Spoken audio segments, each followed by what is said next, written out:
খারাপ করে ফেলেছিস তো তোদের ছোট ভাইগুলোর। সব সময় যদি সেই ঝুমা বৌদির কথা ভাবে, ছোট ভাই কেলিয়ে যাবে না তো কি সেই জনি সিংসের মতো লড়াই করবে? হাতের কাজ করে করে তো ছোট ভাইগুলোর 12টা বাজিয়ে ফেলেছে, মোবিল ঢালবে কি করে? তোদের মতো আমরাও তো ঝুমা বুদির কথা ভাবিনি, বুঝেছিস? আর সেই জন্য আমাদের সেই রকম অভিজ্ঞতা নেই বলে আজ আমরা হেরে গেলাম, না হলে দেখিয়ে দিতাম। দেখবো তোদের কত অভিজ্ঞতা, তোরা কতক্ষণ শুধু টিকতে পারিস সেটাই দেখবো লাউরা। হ্যাঁ, আমাদের দ্বিতীয় প্রতিযোগীও প্রথম রাউন্ডে হেরে গেল। এরপর আমরা আমাদের নেক্সট প্রতিযোগীকে আমাদের মঞ্চে আসার জন্য অনুরোধ করব। আসো। হ্যাঁ ছোট ভাই, তুই রেডি আছিস তো?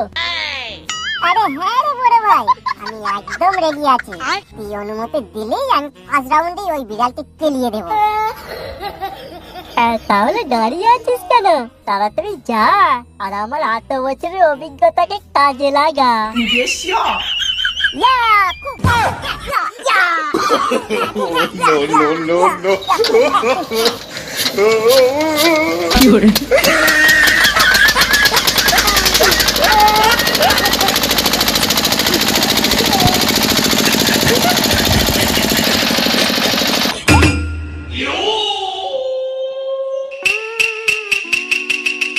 আরে ভাই, আরো 2 রাউন্ড নে, দেখবি ওই বিড়ালের একদম জিভ বেরিয়ে যাবে। তুই হাল ছাড়িস না ভাই। কি হরে